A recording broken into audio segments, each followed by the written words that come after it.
Oh, she was office staff at our meeting today. Hannah Woodland. Well, She's the one these that's are live. We're not live. Good. she's the one that saved us from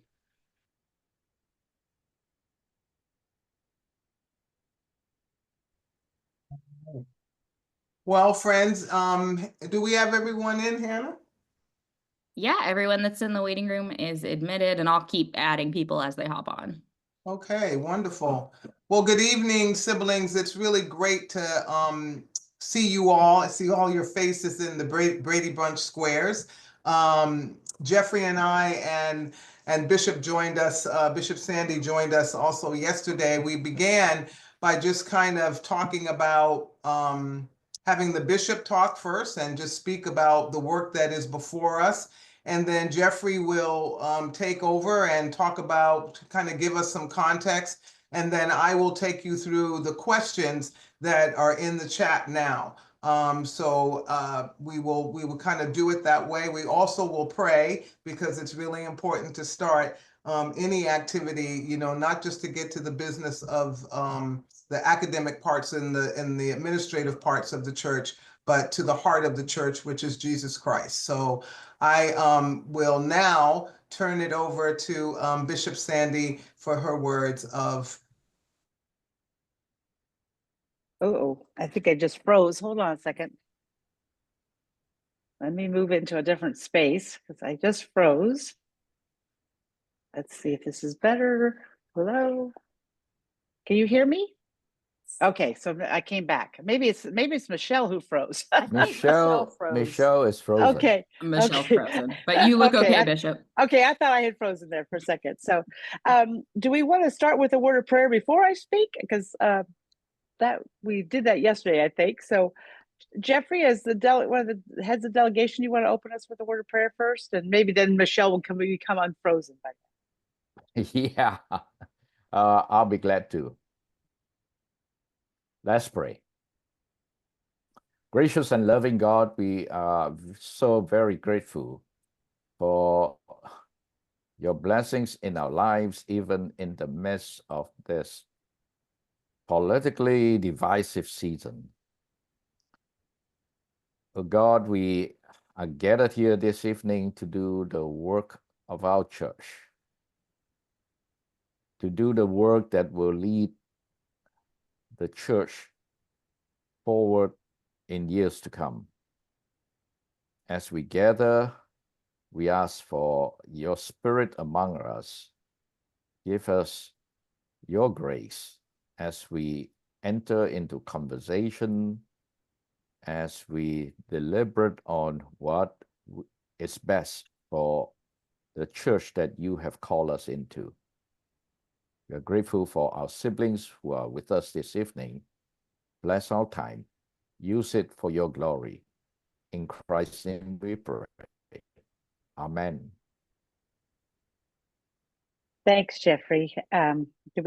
We haven't got our lay leader back on yet. So Bishop, back to you. And we see that Micheal has dropped off to reconnect, I believe. I can see her trying to reconnect down the bottom. So I'll go ahead and just make a few words Bishop. Just greeting, and then we'll go.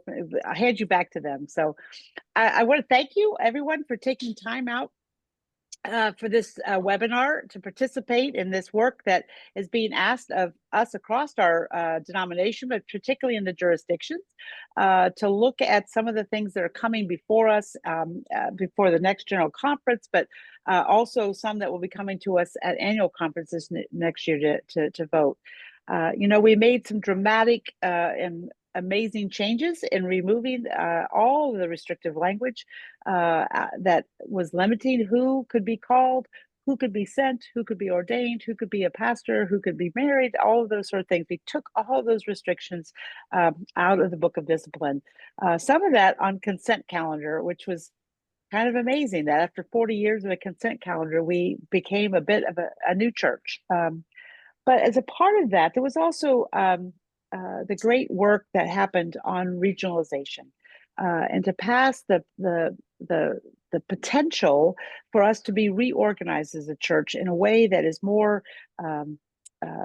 equitable across the regions of the globe, that offers a sense for our central conferences and for the jurisdictions to be on more equal footing with each other and how we operate with each other, but also be on similar footing in the sense of what things are that are common to us across the globe and what things are going to be adaptable in the discipline, what things are that are missionally driven, contextually driven, that we in the United States, in our jurisdictions, haven't had some of the same opportunity to address. And so we're going to be looking tonight, the work that's being done is looking at the Journal Book of Discipline and begin to give responses back to the committee. This work's happening in every conference in the jurisdiction to try to get really good feedback and input from across the jurisdictions in preparation for the work that's going on this book.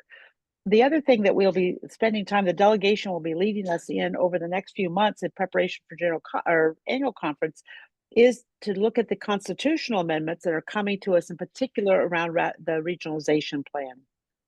And that's going to be very important. Although it passed at General Conference, it has to be ratified by an aggregate vote of the 2/3 of all the votes in the entire denomination. So it's a big poll.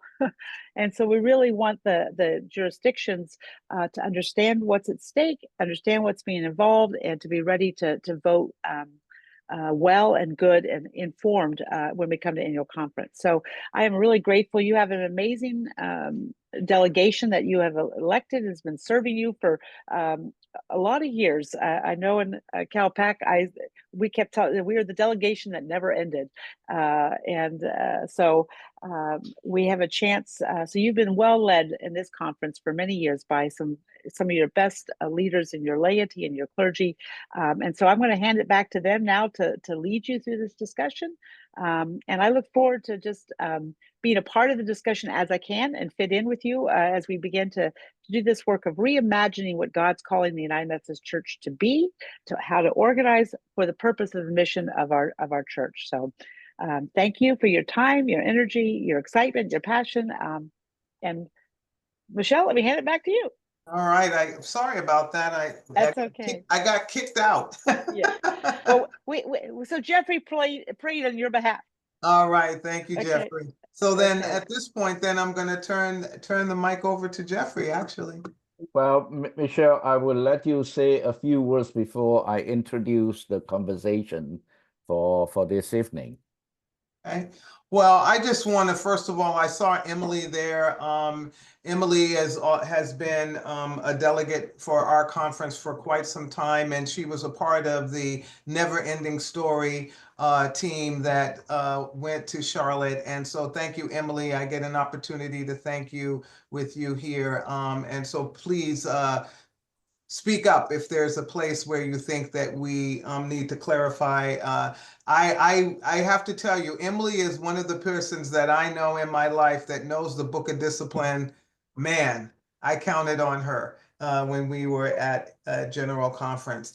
But what I want to say to you is that this is an incredible time in the church. We're finding that as we're looking through part 6 and envisioning part 7 of the General Book of Discipline, that this is an opportunity for things to change that will make the church a more equitable place. We're looking at even the way that the folks in our central conferences, how they have church for so long, and now they're going to be allowed to be free to not live into an American paradigm that has nothing to do and something that really restricts them, which they've been living into a different Book of Discipline for quite some time. And so as you're going through part 6, envisioning part 7, which is a part of our conversation tonight, and answering the questions that you see in the chat, really think about this new way of us coming together and working together and creating a new church. You know, it's nice to hold on to things. It's nice to have legacy, but it's also really refreshing when you do something new. And it challenges us to be the best that we can be. So I turn it over to Jeffrey to really kind of take us down a wonderful road that he's been on, as well as some of the connections that he's been a part of, not only in the past, but right now and into the future. Brother Jeffrey? Thank you, Sister Michelle.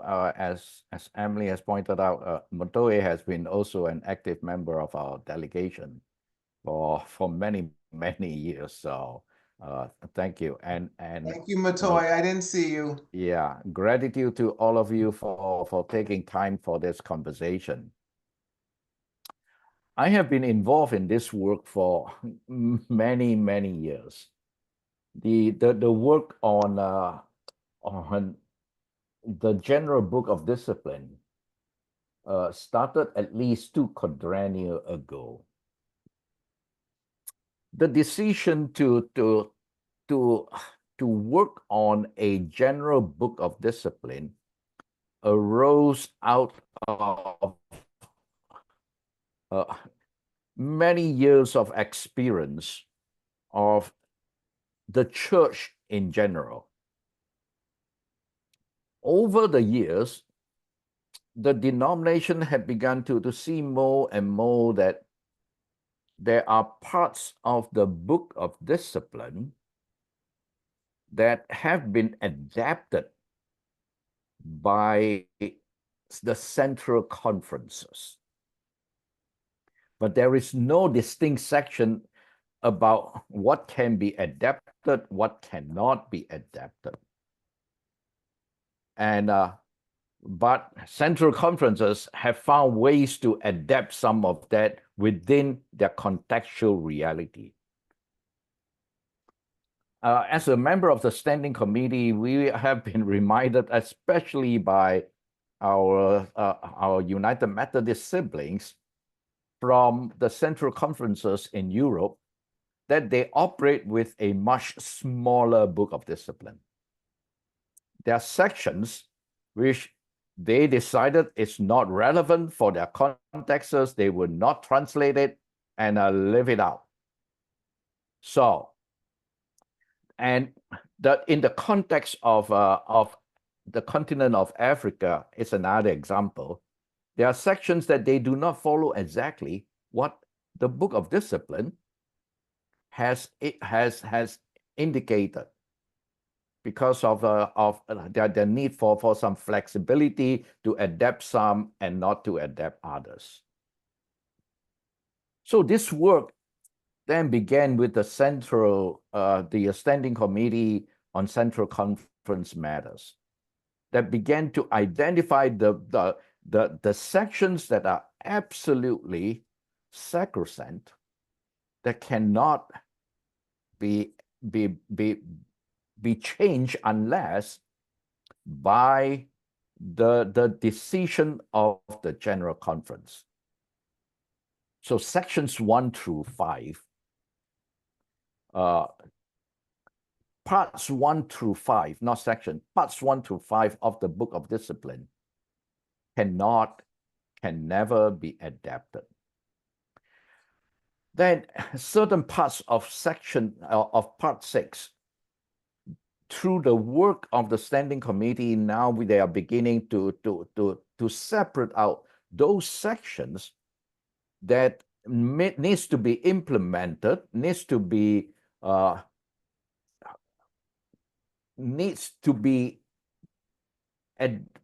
it's non-adaptable by anywhere in the church, relating to the organization and administration. But there are also parts that have been adapted that can be adapted. And these will be separated out and will be under part 7. Finishing the work of part 6, the Standing Committee was getting this ready to send it to General Conference 2020. And General Conference 2020 never happened because of COVID. When General Conference 2020 happened in 2024, so much has shifted by then. the work of regionalization then took center stage. And it was out of that that the decision of the Standing Committee to focus on regionalization. And if you have been following the work of regionalization, the momentum for regionalization actually was fueled by those who were working, who were identified as the group working on the Christmas covenant a few years before the General Conference. The connectional table was also working on parts of regionalization. Then the Standing Committee decided that the work that has been done by the Christmas covenant and the work that has been done by the connectional table, it needs to be brought together. So the Standing Committee began to do this work of incorporating the work of the Christmas covenant as well as the work of the connectional table. And this became the centerpiece of the work of the General Conference. And by pursuing regionalization, the Standing Committee decided that there is no point at this time to try to get Part 6 approved, voted in by the General Conference. Because if regionalization passes, the entire church will be restructured. Bear in mind that when we talk about adapting the Book of Discipline, the US, the church, the United Methodist Church in the United States was never granted the ability to adapt any parts of the Book of Discipline. Regionalization will change all that, because regionalization recognizes the contextual nature of ministry. And if that is the case, if regionalization passes, every region in the world will now be on equal footing, will now have the ability to adapt those sections of the Book of Discipline that can be adaptable. And this is what we hope to happen in 2028. We hope that the work of Part 6 will be finalized, hopefully also Part 7, that can be adapted by any regions in the world, would also be finalized and brought to the General Conference. And as a result of that, the Standing Committee is looking for feedback, for responses to what it has done with Part 6. And this will have implications for the work of Part 7 as well. And so listed are 3 questions that the Standing Committee is hoping to receive feedback from every single annual conference in the connection, as much responses as we can get. Finally, many of you will remember that at our annual conference session a few years ago, when the General Book of Discipline was still in a draft form, every annual conference organized conversations and also provide feedback to this work. So this is the second round of it. Nothing will be complete until the vote is finally taken. Anything that is now in the DCA, that will be in the DCA in 2028, can still be amended at legislative sessions when we are at general conference.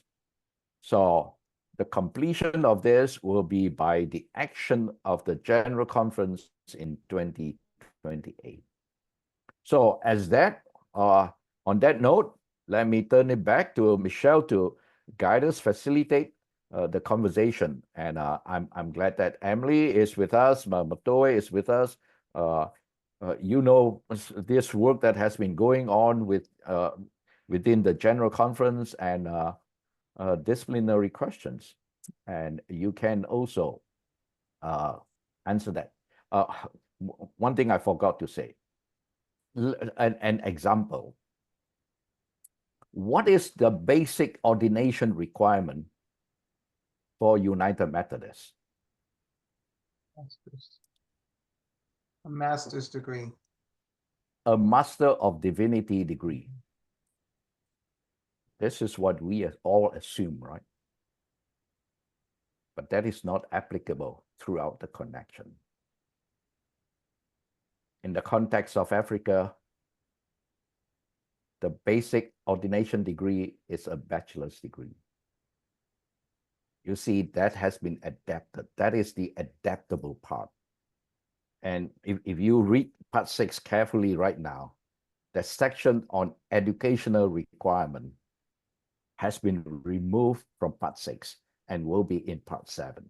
That is just one example. Okay? Okay, Sister Micheal, now really, I'm handing it back to you. No, that's okay. The other, Jeffrey, bringing that point up reminds me that there's also the area where we, the deacon section there where the sacraments. So that piece too is another area that has changed based on the voting at General Conference. And I believe that will be a part of Section 7 as well. So the question that we have before us is what elements of the proposed new part 7 or 6, excuse me, do not reflect essentials for a worldwide connection of the UMC and or are not applicable in your own context and mission. So I'm hoping that, I think these questions were already posed, so you had some time, I hope, to think about them. Does anyone have any feedback from that question?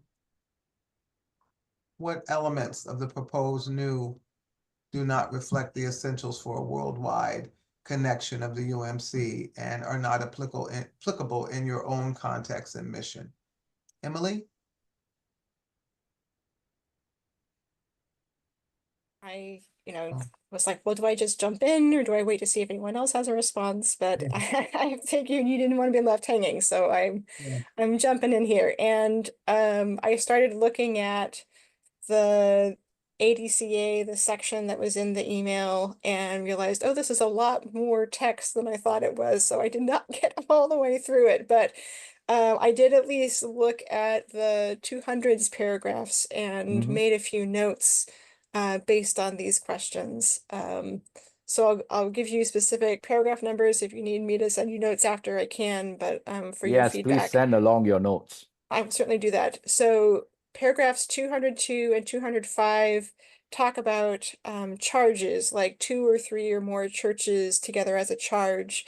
And I realized I don't actually know if that's universal. Is that something that is common in central conferences, or is that really a US way of organizing churches and pastors? And so it may be that it's fine, but that's one that I just realized, like, I don't actually know if that's universal to how we operate across the denomination, to talk about a charge, to talk about 2-part charges and a pastor in charge and a charge conference in that way. So that was more just a curiosity one. Paragraph 213 talks about lay servant ministries in central conferences. And I think that whole paragraph probably needs to be reviewed in light of the regionalization work we're doing, and whether it's appropriate in this section or whether it, needs to be rewritten or moved to another area. because it talks about, the special exceptions for central conferences around lay servant ministries. So in our new context, after the voting at general conference, that may not be as applicable where it is. Paragraph 214, this isn't necessarily about central conferences, but there are such detailed requirements of the record keeping of membership listed there. And this is more me coming from a data background and data privacy policies and things where you don't collect information you don't need, because then there's more chance of it getting out, and then you've accidentally released data. And I know so many churches, their entire membership database is one Excel spreadsheet. So do we really need the location of birth of every baptized member? Like, is that really something that we let alone need to require in the non-adaptable section of the Book of Discipline? So I think that whole section needs to be reviewed for the specificity, reviewed for, can we just say something general and some other place talk about specificity? But several of those points I really looked at and thought, boy, this seems unnecessarily detailed for a worldwide connection, but also even here in the US, I don't believe all the churches in our conference are recording the birthplace of the people that they baptize, so let alone some of those other pieces. So I think that's worth another review. And then paragraph 218 talks about, auditing membership records and auditing, the changes each year of who, comes off. And it specifies that the church council will create an audit committee to review those. And then, I was like, again, is that something we need to specify to that level of detail? Is that applicable everywhere? I think there's a reference to charge conferences, if I can read my own notes, or to not charge conferences, to central conferences, too many C words. So again, just another one that is that level of detail appropriate in that context, and do we need to rethink how that fits into our plan for regionalization? So honestly, that's as far as I got in the very, very, very long sets of paragraphs. And Jeffrey, I got interested now, so I'll probably go back and read some more and send you some more notes. But that just kind of kicked off my thinking about what did I think was not really essential and then I was very struck by how much was essential, how much seemed to me universal across everything that I was reading. It felt really well formed in general, which is why these few little things popped out to me as being maybe less essential or needing to be updated given where we are now. Thank you, Emily. Again, you can see Emily's experience and wisdom is always something that really helps us to center and to look at those things. One of the things that I constantly look at is where the central conference is versus who we are. Yesterday afternoon, someone talked about jurisdictions. And if you go to the Congo and look at the Congo, just the Congo alone in the continent, that is totally different. Every portion of the Congo is very different. And so would they look at it as a jurisdiction the way that we look at, like the Western jurisdiction or the Northwest? So it's those kinds of nuances, as Emily is pointing out, will make such a big difference in the way that as we're looking at regionalization, how those things will play out. Yeah. Anyone else have an opportunity to kind of look at some of it? Emily, those are very, very helpful feedback. Yeah, And, that totally. And yeah, one fundamental point is that if you're serious about trying to reduce the massiveness of this book of discipline already, this direction doesn't help. Right. And we really need to pare down a lot of these kinds of matters. And if they are not being taken seriously, why bother? Why are we asking for data that are not relevant? So that is a very important point for us to make sure to provide the standing committee. Thank you. And I've been looking at the areas where lay member, for all the obvious reasons, where they're speaking about lay members and the role of lay members in the church. And they're again taking up on Emily's point. There's some spaces that are not clear. That it's kind of like, okay, what does that really mean in the church on as it's operating on a day-to-day, month-to-month, year-to-year basis, and no specifics, but it just seemed like a lot of language, and it's kind of like it left a lot up for interpretation of whoever is doing that at that time. And so how could we make things more concise and less wordy, and give that would allow people a little bit more freedom as well as a little bit more direction at the same time. Any other voices on question number 1 before we move to question number 2? Okay. What question number 2, what essentially connectional elements are missing in the proposed new part 7? Part 6. Part 6, excuse me, part 6.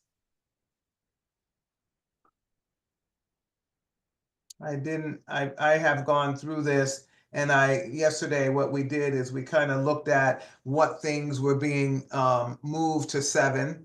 You know, as Emily did, I kind of went through section 1 and saw paragraphs 201 to 204 will be moving from where they are now to, and that's what that means when you see the little, I want to say more than, less than, number 7, 234,002. Those are the proposed places that they will be in section 7, or in the part of the part 7. Any membership is pretty much the same. Quorum is parliamentary procedure stuff, so I don't think that changes. But chapter 2, the ministry of the ordained, since there's so many ministers, pastors among us this evening, is there any areas there, paragraph 301 through, it would be 301 through, scrolling, a lot of words. Down to, and then it goes into section 2 about candidacy, the questions. We talked about those last night, so that would be section 2, paragraph 309, that the questions will pretty much remain the same. There doesn't seem to be any reason to change those. But then I was thinking last night, is there a reason to change them based on some of the things that we've learned from the pandemic? Is there some questions that we could add that might make us think differently about times when we can't have church in our church buildings? And what would that mean to a candidate? And I was just thinking about that last night, because it was so hard for not only the lay, but for many of our pastors to make that transition, because we never thought we would have to go virtual 100%. We never thought that. So I don't know if anything came to my mind right away, but there might be something about, like, how do you transition in those moments when there is no church building, you know, something like that, or something in that vein. And then we go down to section 3, which speaks to the license itself. And the responsibilities and the duties. And as Emily said, I see a lot of words, you know, and I always think, could anything be said in a more concise manner? And I think that's sometimes where the confusion comes in with the Book of Discipline. It's got so many words, and where, as Jeffrey pointed out at the beginning of this webinar, is that's where our central conferences got rid of some of these words to make it more concise, and to make it something that people could easily understand and follow, so that it doesn't leave as much up to interpretation. I am beginning to wonder to what extent that whole section on ministry of the ordained given what is happening in our connection, there have been studies after studies on ministry. I was involved in one of those for the never-ending quadrennium. And a report was submitted to General Conference, and that work is not finished. A new study on ministry committee will soon be formed and to continue the work. So this section, as much as we look at it and make changes, it's going to change dramatically. If that study on ministry ended up with significant ordering of ministry, changing of how we need to think about ministry within the whole connection. For example, we in the US have ordained, have implemented the deacon's order. And it is important for the US. In the context of Africa, they haven't done much with the deacon's order. It doesn't make sense for them. So in the work of the study on ministry, there was that I was involved in. A lot of these kind of questions are being raised. How many deaconesses are there in the US? How many do we have in our annual conference? Exactly. It's not significant. No, but in the Philippines, oh my gosh. In the Philippines, it's huge. Yeah. There's a school for deaconess. Mhm. And how they were deployed as deaconesses is an important part of their contextual ministry. But we are in a very different context.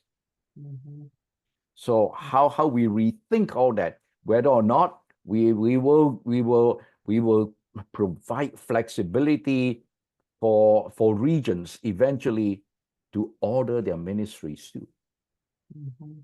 So those are still questions that study of ministry will need to continue to reflect on. As well as Yeah.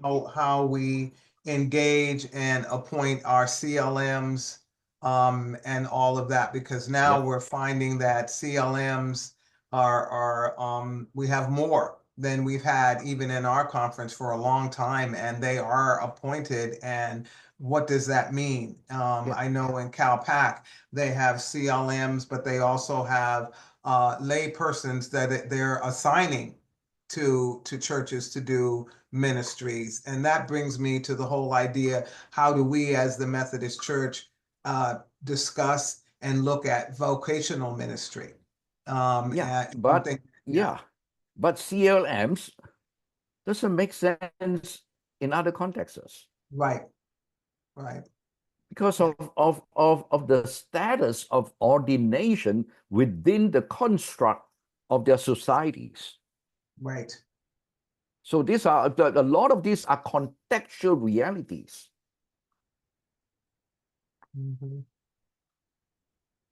Many of you are familiar with AI, right? I'm sure many of you have been using AI. Oh, yeah. The one thought that came to my mind is, what if we subject the entire book of discipline to AI and ask AI to create a version that has only so many words and pages? Will we get a product that we really want to have? Yeah, I love Just a the crazy summaries. That's a great thought, Jeffrey. Great thought. So friends, we want to hear from you because this is what this is about. That we really want to hear your voices and so that we can take back to our meetings and our discussions. So have anyone had anything that you read or thought about or what you've heard from Emily or from this brief discussion that we've had that you're kind of having an aha moment or you're wishing you knew more or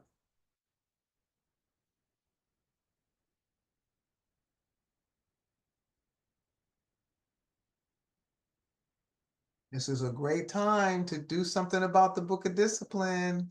That's what I learned as a first-time delegate is that if we want the Book of Discipline to really reflect the ministry, the mission and ministry of our churches and our areas, then this is where it starts. It really starts in reading the Book of Discipline and really kind of figuring out what does this really mean to me on a day-to-day basis? What does it mean when we talk about ministry?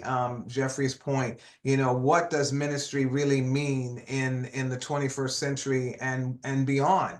And so this is an opportunity for your voices to be heard. So if you don't have any questions or anything tonight, please feel free to email Jeffrey or myself later as you're kind of thinking about it. But, really take time with it because this is a time this is a great time in the history of our church that we get to make some things change and make some movement. Yes. Calicita. Thank you, Michelle. I was thinking more in line of the lay ministers there's so many serving out there. And I think Great Northern may be one of the district that uses them more. And so just thinking about having them serve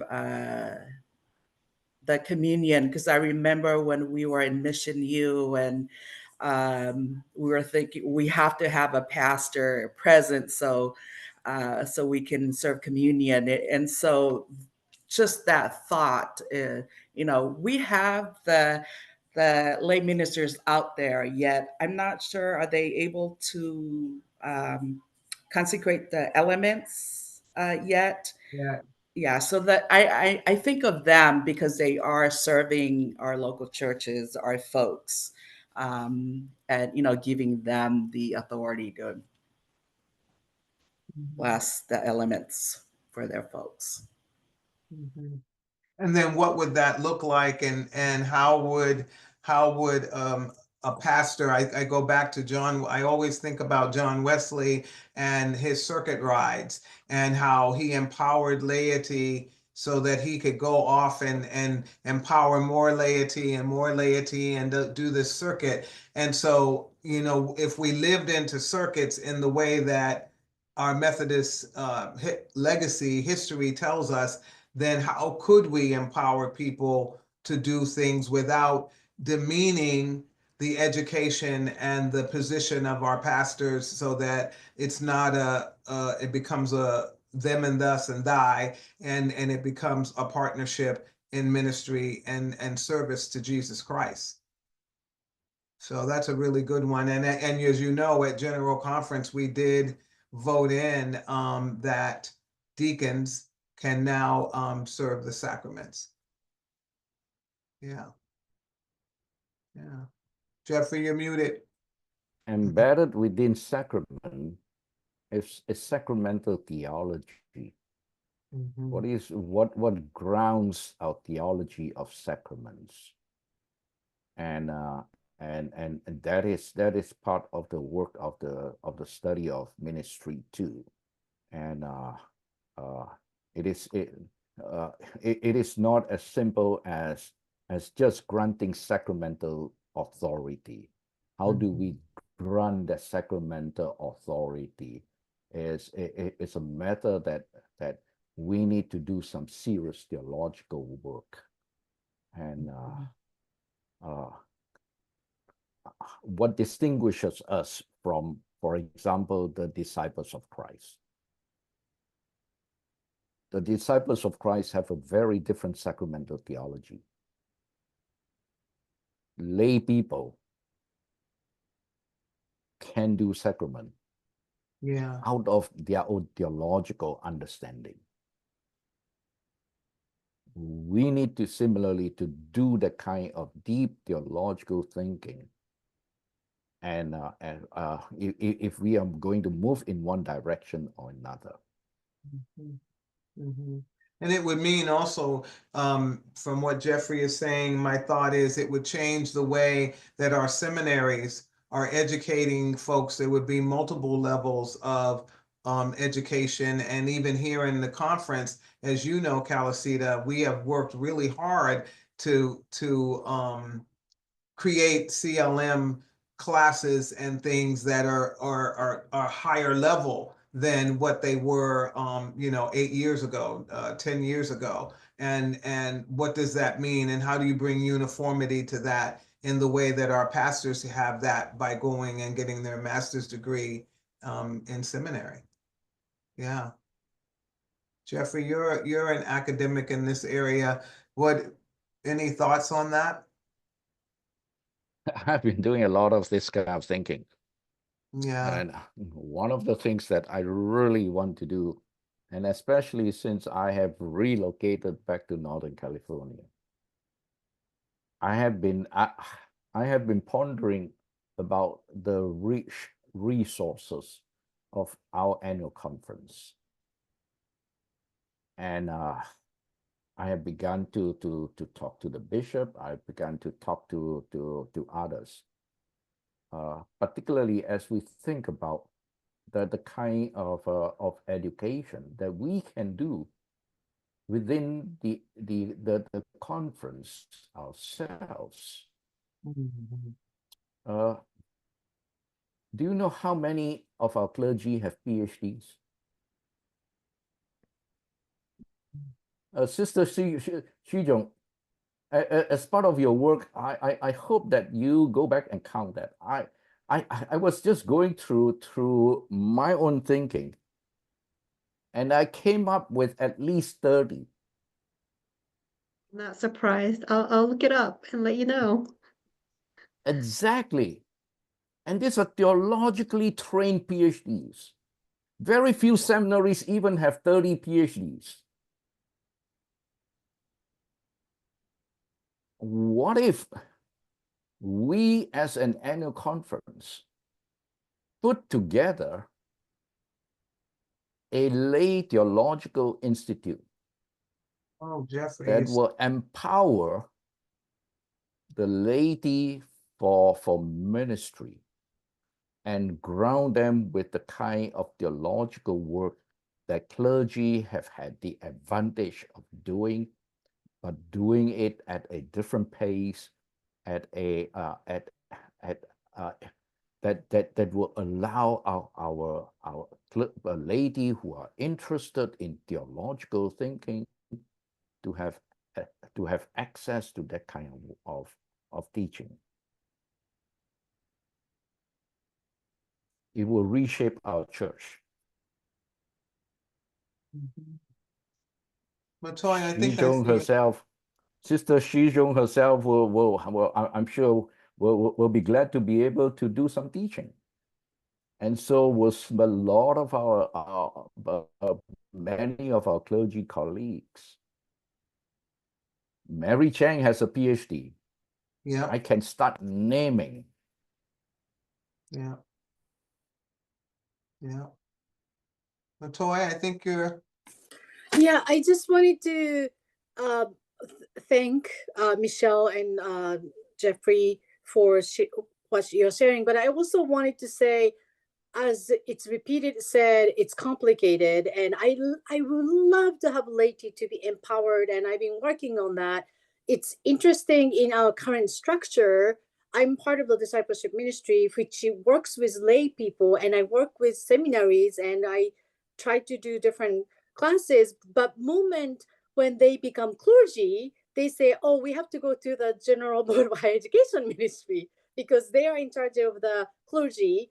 And the discipleship ministry is doing a laity. So the structurally, we just have to figure out, so can we work together? There's a gray area. There's a lay minister, but they want to be theological trained, but do they belong to discipleship or do they belong to higher education? How can we work together? So I love how Cal Nevada is training people and equipping people, and that's how it should. But I just wanted to throw that it needs to align with our infrastructure to support the system so we can do the more ministry. And other thing I just wanted to mention quickly is what we are doing as a United Methodist really influences other people as well. I went to World Methodist Council and people knew Methodists around the world. We had a general conference and what kind of things we decided. I also, in the middle of a general conference, I got a text from AME, a young adult. She's a professor and she's going to AME general conference like, hey, we want to do the same thing for the LGBTQ rights. So tell us what you guys did and can you connect me to people who are really making those movements? So I just wanted to say, yes, we are connectional within the United Methodist Church, but also people outside of UMC is watching and observing what we are doing. So that's what I wanted to say. Thank you. Thank you, Matoy. I want to get to question number 3 before we run out of time. This is such a rich and valuable conversation, so thank you all. What inconsistencies or inaccuracies are found in the proposed new Part 6 and are thus in need of correction? I think Emily raised some stuff up as well. Anybody else have an opportunity to look at it? Or if not, those are things that when you're doing your deep dive, if you could look at those things and get a message back to Jeffrey or I about those things, that would be really great.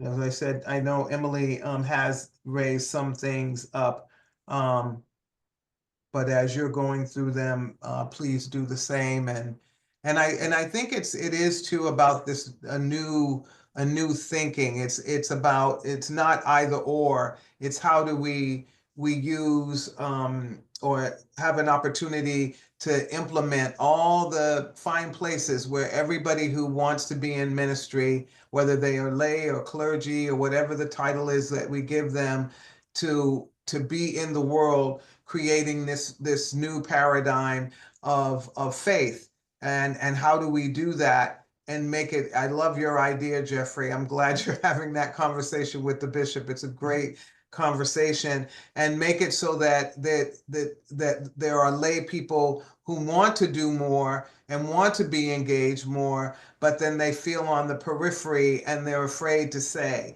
You know, I know there a couple of CLMs have gone back to their churches and their pastors have said, well, if you do ministry, what am I going to do? And it's like, wow, do you really believe that there's not enough ministry for a pastor and a CLM and a lay leader and everybody? I mean, the world is crying out in pain and sorrow. There is so much that we can do. And that happened in the last CLM class, the iteration that went through, and that person was devastated that they had done this work and then that they weren't going to be recognized within their own church because their pastor felt, I don't know, I guess the word would be threatened. And that's where we kind of are. And so how do we stop those kind of things from happening where, you know, it would be like, oh, I'm excited that I have this person that's willing to walk with me. And now we can do more in our community, our neighborhoods.